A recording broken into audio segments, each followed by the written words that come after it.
बानी पीटीआई को जेल में देसी मुर्गी अंडे मिल रहे हैं। और क्या चाहिए, इतनी अयाशी तो उसने पूरी ज़िंदगी में नहीं की होगी। कैप्टन राइड सफदर की पेशावर में मीडिया से गुफ्तगू। कहा, खैबर पख्तूनख्वा आइंदा 5 सालों में तबाह होने जा रहा है। केपी, कश्मीर और गिलगित बल्दिस्तान से भी पीछे रह जाएगा। अली अमीन गंडापुर ने ख्वाब में ट्रेन चलाई होगी। वो कोई हॉस्पिटल नहीं है कि बीमारों का इलाज करे, वो अलग शोबा है, उसमें वो ट्रीटमेंट करवाएंगे, जाएंगे। तो पंजाब गवर्नमेंट ना तो अदालत है, उनको देसी मुर्गे वो खा रहे हैं, देसी चिकन भी, सूप भी, और क्या चाहिए। इतनी अयाशी तो उन्होंने पूरी जिंदगी नहीं की। इतना फ्री राशन पंजाब गवर्नमेंट का हड़प कर गए हैं। तो पाबंदी क्यों लगाई अडयाला जेल में मुलाकातों पर?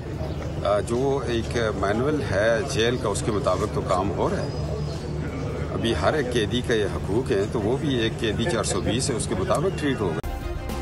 सब्सक्राइब करें और बेल दबाएं ताकि कोई खबर रह न जाए।